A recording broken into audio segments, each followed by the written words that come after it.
Hi guys! Lynn Kending here again and welcome back to my channel. So today, yung part 2 ng ating vlog, which is living alone.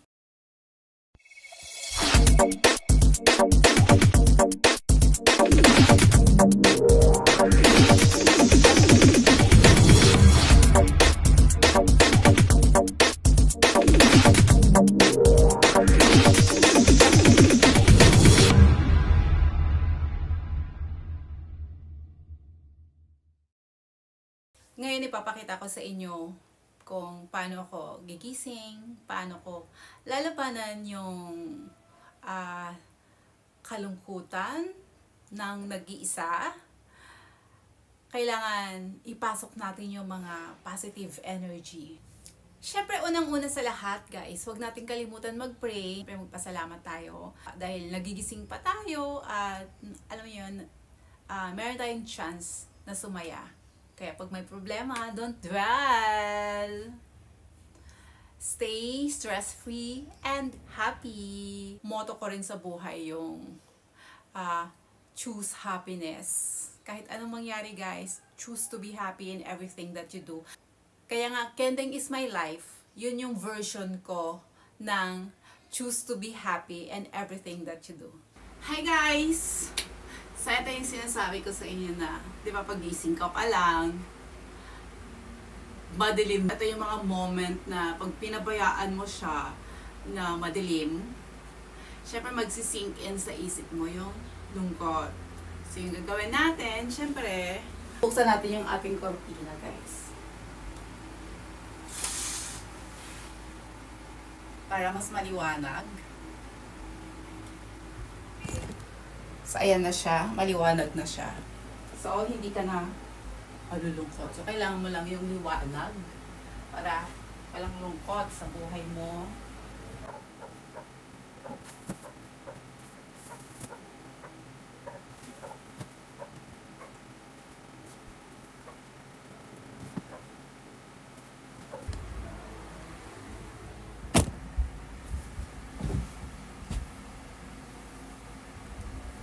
So, kailangan mo ng maaliwalas ng paligid para hindi mag-sink in sa'yo yung lungkot. So, ayan, bababa na tayo.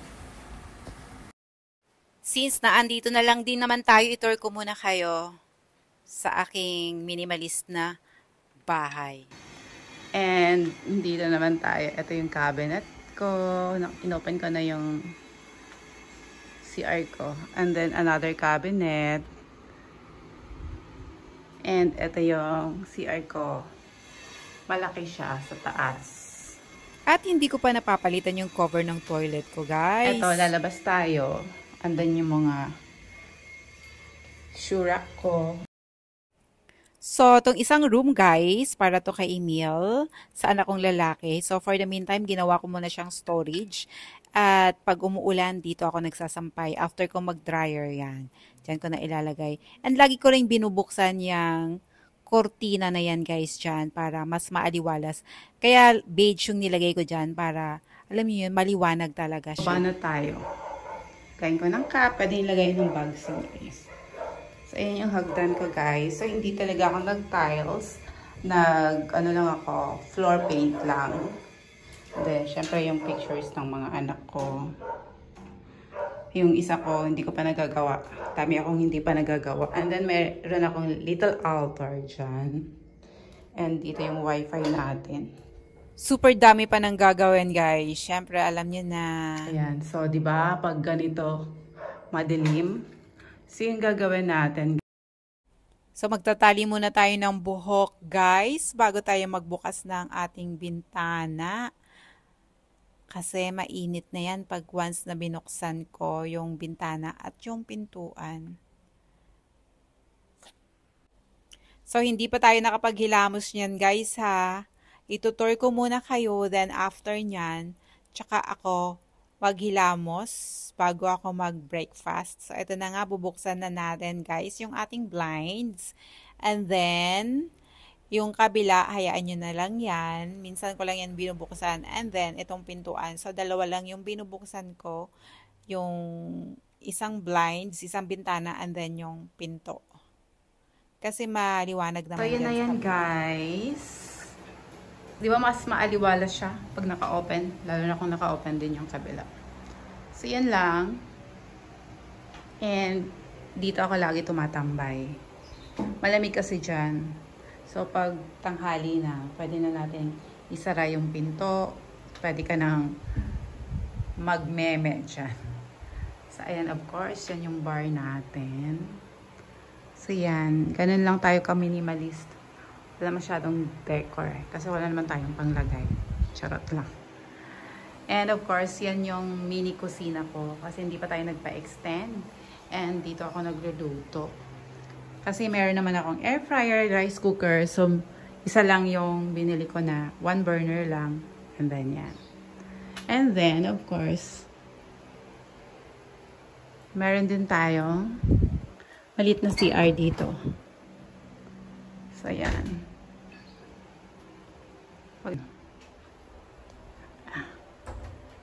Ayan. Maliit na CR. And meron pa akong binabad doon. Charot.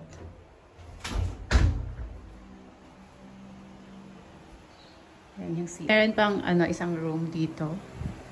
Sinet up ko siya para dito na ako mag-live if ever naman na mag-stay ako dito. So, yan, wait lang.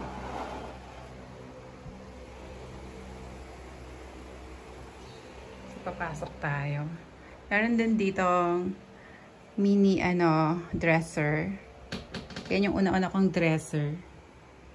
Nagkamali ako ng order. And yung ko na nilagay yung bag ko para open air na siya. So kahit iwanan ko man, nandyan na lang siya. And of course, ito yung ibang mga gamit natin, guys. And ito yung iba ko pang makeup. Hindi ko pa naaayos. And itong room na to guys, para naman to kay Carla. So kung gusto na niyang lumipat, ayusin na lang niya ayon sa kanyang gusto. O, di ba? May pa-instant house tour pa tayo guys. Pero isa din yan sa kaligayahan ko ang umikot-ikot dito guys sa bahay ko.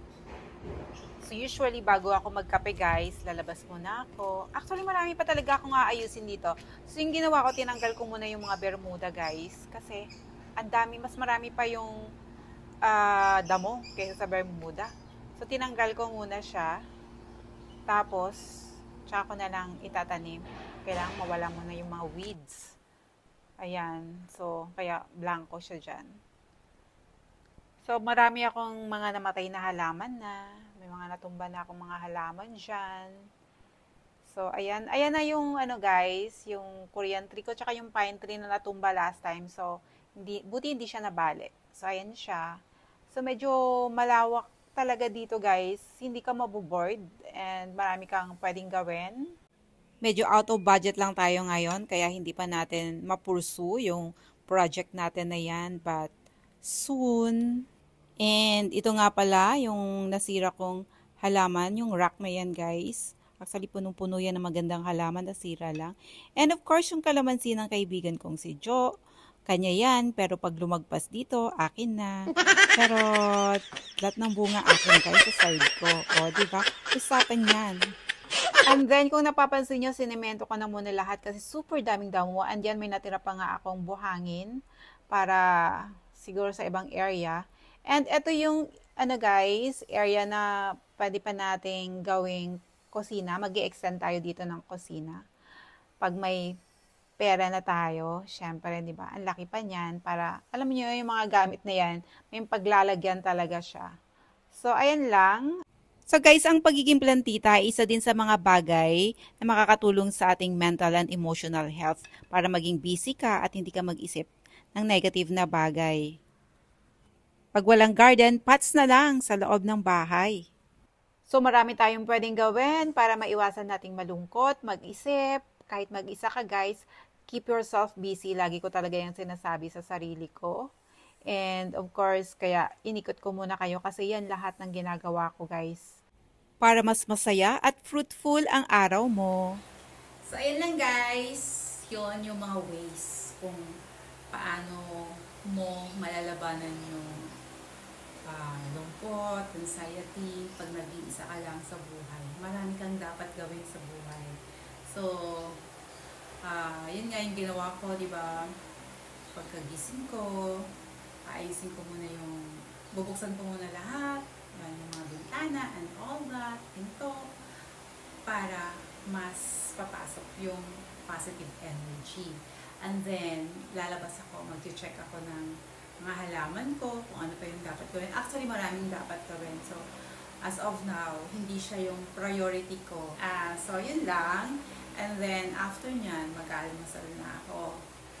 Thank you so much for watching for my another vlog. And wait yung another vlog natin. So, most probably, baka everyday na natin itong gagawin.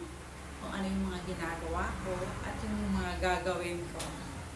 Kaysa, marami kasi akong ginagawa eh. So, hindi ako nakakapag-live. So, instead na mag-live ako, so ito na lang yung gagawin ko. At least meron pa akong update, meron akong video.